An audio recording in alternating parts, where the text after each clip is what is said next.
What up, YouTube? What up? It's knowledge of self-determination.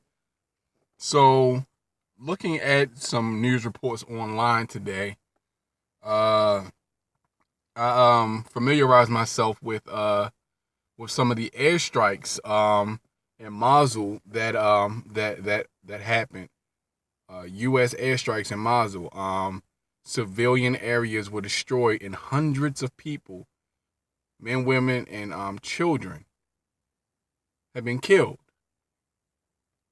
Um, Now America is on this never-ending campaign that has spanned decades, like 3 or 4 decades now, fighting terror and fighting terrorists.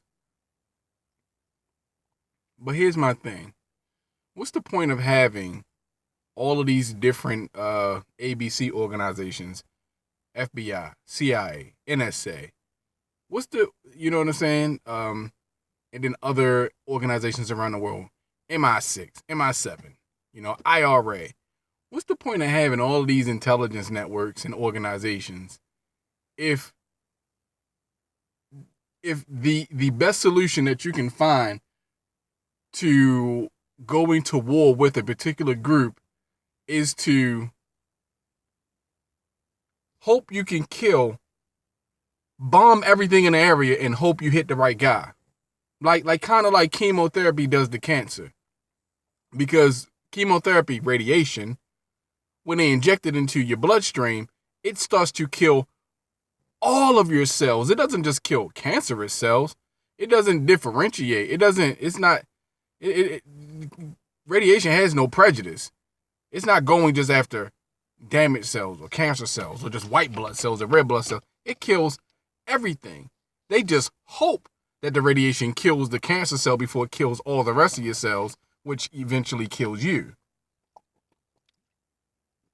So let's hope that's kind of what America does when it's fighting terror. Let's bomb this part of the city where we think there might be terrorists there. Instead of sending in units and operations, sending in troops to isolate these guys, surround them, and then do what you have to do from that point.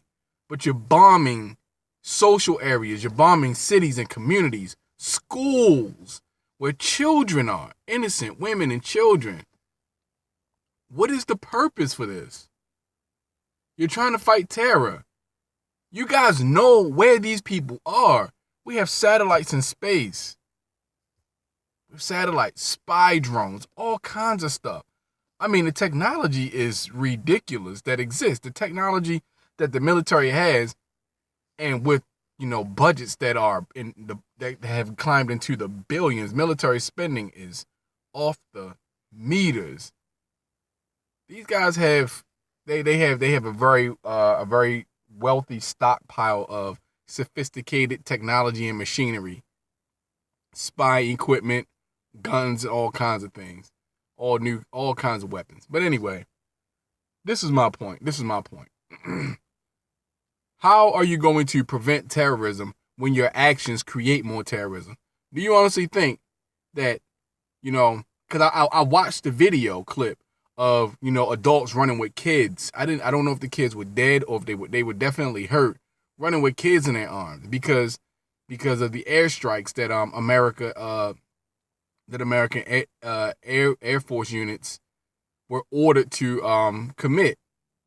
They're running with kids in their arms, Hundreds of kids, in the report says, were possibly dead. Hundreds of children. This is ridiculous, man. If any of those children survive, how many of them do you think will be the next terrorists that hate America? How many of them do you think will turn out to be the very thing that America claims it's fighting against, while at the same time creating it? It's a self-perpetuating system. But that's all I wanted to say. The loss of that many innocent lives is ridiculous, and it should never happen. It should never happen. I don't care what anybody says. That many children losing their lives because of some conflict that you could end it, but then if they ended the war on terrorism, there'd be no reason for the military to continue to spend billions of dollars, right?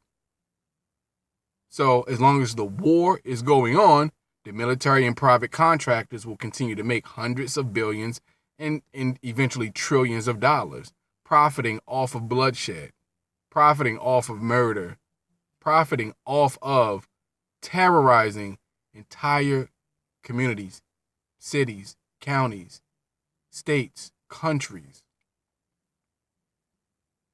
When you know where the enemy is and you can take the war straight to them. You may not know where everyone is all the time, but you know enough. All the casualties, all the people that have lost lives and limbs for a war on terror that isn't getting any better. I would say that there's time for a new approach, because isn't the definition of insanity to continue to perform a particular action, or to continue to do the same thing over and over again, expecting different results? Like, you keep making the same mistake over and over again, thinking that you're gonna, thinking that you're gonna get a different result. That's the definition of insanity. We keep doing the same thing as a country, the same thing over and over again, and continuing to get the same result, making the situation worse as we go along. I mean, I'm not the brightest crayon in the box, but I would think it's time for a new strategy.